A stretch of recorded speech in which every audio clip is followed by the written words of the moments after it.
The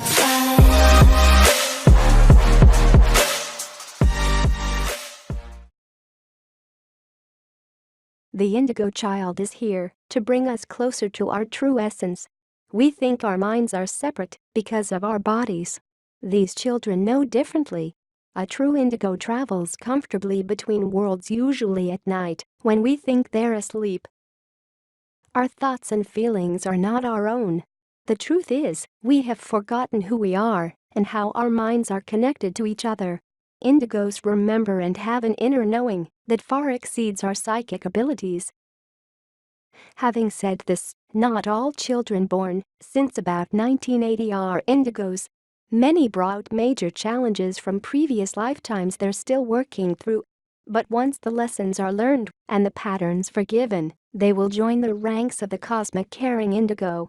The intricate inner workings of our DNA are changing, brainwave relationships are spontaneously moving into higher vibrational patterning as the electromagnetic fields within our DNA. Because of this, our brains are working together as cohesive units of consciousness. That means humanity is becoming more aware and moving toward becoming sentient beings, aware of everything all at once, all of the time. So what happened to cause us to lose touch with our inner knowing? Put simply, thousands of years ago, we began to think instead of feel. Our ability to tap into the collective consciousness is still within us, we've just forgotten how to use it. The ego became our ruler, holding us back by relying on memories to make our decisions. With past as our guide, we gave our power to the ego, which made us fearful. The intellect caused us to lose our connection to the collective consciousness, making us feel alone. Some adults have been able to gain at least a part of this former knowing. They, in turn, are giving birth to children who remember how the collective consciousness works, and they are using it. The indigo offspring is their descendant. The conclusion of our book was that today's children are different, more challenging, more intelligent, more confrontational, more intuitive, more spiritual, and in some cases even more violent from any generation we have yet seen. This calls for a new and different way of parenting and schooling, outside of the old ways. Where did the term Indigo Child come from? Nancy Antap, a teacher and counselor, studied the human auric field, otherwise known as their electromagnetic field. The field surrounds every living thing. She even wrote a book about it, called Understanding Your Life Through Color. Through colors in the aura, she instituted a shockingly accurate and revealing way to psychologically profile a person using her new aura color method. The signs of an indigo child actually began even as early as in the 1950s with a few people. What she noticed was that 80% of the children born after 1980 had a new deep blue-colored auric field. She called this new color indigo. What are the behavioral patterns of indigos? 1. They are born feeling and knowing they are special and should be revered. 2. An indigo knows they belong here as they are and expect you to realize it as well. 3. These children are more confident and have a higher sense of self-worth. 4. Absolute authority, the kind with no choices, negotiation, or input from them does not sit well. The educational system is a good example. 5. Some of the rules we so carefully followed as children seem silly to them, and they fight them. 6. Rigid ritualistic systems are considered archaic to an indigo child. They feel everything should be given creative thought. 7. They are insightful and often have a better idea of method than what has been in place for years. This makes them seem like system busters. 8. Adults often view an indigo as antisocial unless they are with other indigos. Often they feel lost and misunderstood, which causes them to go within. 9.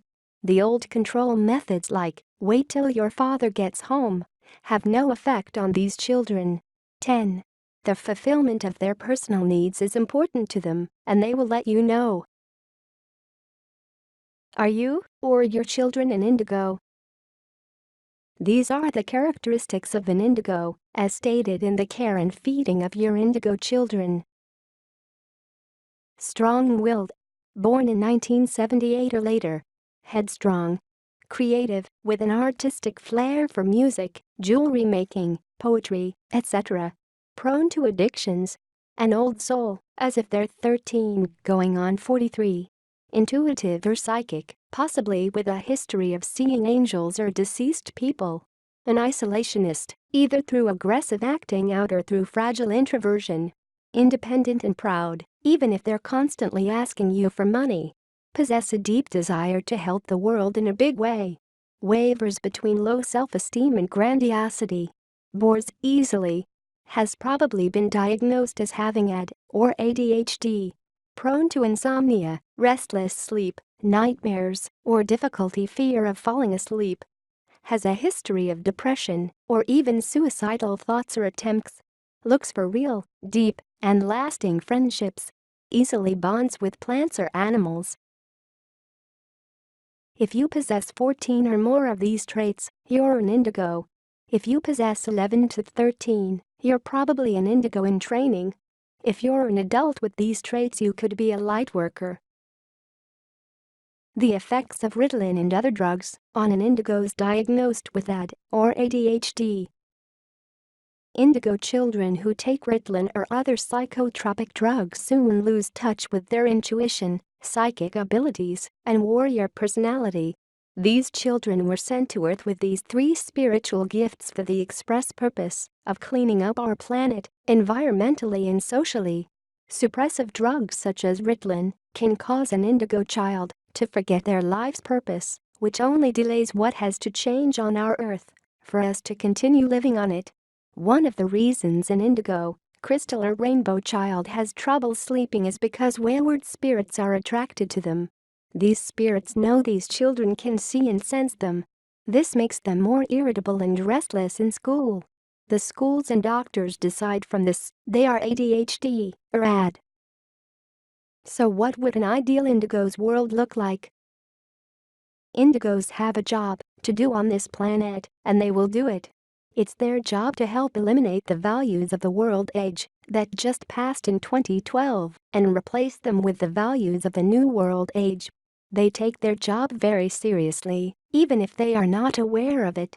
They are preparing the world for the new values of love, brotherhood, unity, and integrity.